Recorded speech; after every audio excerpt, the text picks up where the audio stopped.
안녕하세요. 뜨는 뉴스입니다. 코로나19 확산의 주범으로서 국민적 원성을 사고 있는 사이비 교단 신천지. 그 교단의 교주 이만희 총회장이 신도들에게 공문 형식의 편지를 보냈다고 합니다. 3월 2일자 중앙일보의 기사에 의하면 이만희가 보낸 편지에는 14만 4천 명이 입맞음으로 있게 된 것은 큰 환난이라며 요한계시록에 기록된 것처럼 이 환난이 있은 후 흰 무리가 나온다 하였으므로 이것이 이루어지는 순리다 라고 주장했습니다. 즉 코로나19 사태는 필연적 환난이며 이 환난이야말로 요한계시록의 계시와 예언이 이루어지는 과정에서 생기는 일이라는 뜻이며 이만희는 이어 성도들께서 어려운 일을 당하고 있으나 말씀을 이루는 일이므로 참고 견디시기 바란다며 결국은 하나님의 통치로 정복하게 된다 약속의 말씀을 지키자고 했습니다. 신천지는 말세와 영생을 주장하는 신흥 종교로서 기성개신교에서는 이단으로 분류됩니다. 이만희는 코로나19의 확산과 궁지에 몰린 신천지를 오히려 계시록의 일부라고 주장했습니다. 그러면서 기사는 신천지의 고위 관계자와의 인터뷰를 실었습니다. 지금부터는 그 인터뷰 내용입니다. 신천지는 14만 4천 명만 구원받는다고 한다. 현재 신천지 신도수는 24만 5천 명이다. 숫자에 왜 차이가 나나? 추수되어 신천지 안으로 들어오면 성경 공부를 하고 시험에 합격해야 한다. 그럼 입맞은 자가 된다. 성경 공부를 가슴에 새기고 입에서 줄줄 나오면 입맞은 자가 되는 거다.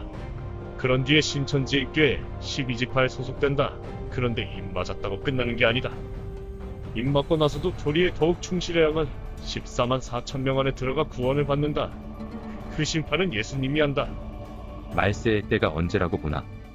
요한 계시록 1장에 속히 될 일이라고 기록돼 있다. 그건 하나님의 계시를 직접 받은 목자가 교회를 세우면 한 세대 안에 이루어진다는 뜻이다. 한 세대는 30년이다. 신천지가 세워진 지 37년째다. 교인들은 마지막 때가 거의 돼간다고 믿는다. 신천지는 성경 중에서도 왜 상징과 비유가 강한 요한계시록을 유독 강조하나? 이만희 총회장이 경북 청도에 머물 때 하늘에서 별이 내려왔고 신령체를 만났다. 그때 이 총회장은 땅에 바짝 엎드렸다. 이어서 신령체 인도로 이 총회장은 영체로 들어갔다. 거기서 책을 하나 받았는데 그 책이 요한계시록이었다. 그때 비로소 요한계시록의 봉함이 풀렸다.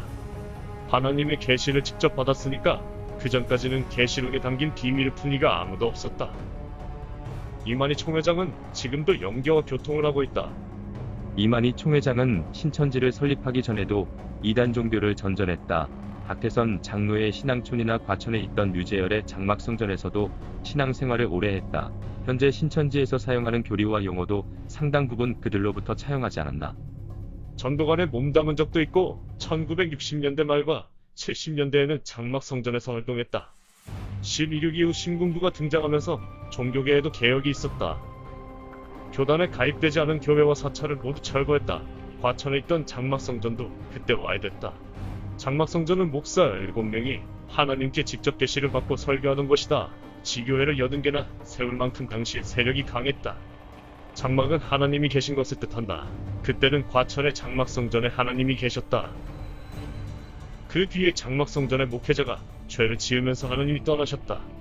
전도관과 장막성전의 교리와 용어를 일부 쓰긴 하지만 계시록을 푼 사람은 이만희 총회장이 유일하다.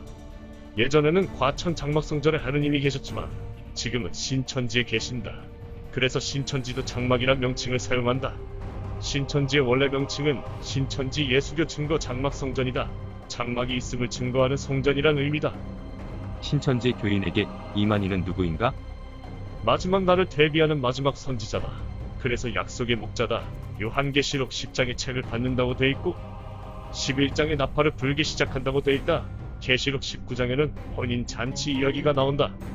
말세대가 되면 재림하는 예수님이 14만 4천 명의 영과 함께 이 땅에 내려온다. 그 예수님의 영과 결합하는 사람이 이만희 총회장이다. 14만 4천 명의 영이 뭔가? 역사 속에서 순교당한 14만 4천 명의 영이다. 그 영이 하늘에서 이 땅에 내려와 신천지에서 구원받은 14만 4천 명의 육신과 합해진다. 그게 신이나 빌이다. 다시 말해 영과 육이 결혼을 하는 거다. 결혼 뒤에는 어찌 되나? 하늘에서 내려온 영과 결합 후 육은 영생을 얻게 된다. 신천지를 통해 구원받은 14만 4천 명은 육신을 가지고 영원히 살게 된다. 그리고 그들은 왕같은 제사장이 된다. 이만희 총회장은 올해 한국 나이로 90세다. 만약 마지막 때가 오기 전 세상을 뜨면 어찌 되나? 그럼 신천지는 와야 될 것이다. 말세 때 이끌어줄 리가 아무도 없으니까. 더구나 신천지에는 후계자도 없다. 말세가 가까이 왔다고 보기 때문에 굳이 후계자를 두지 않는다.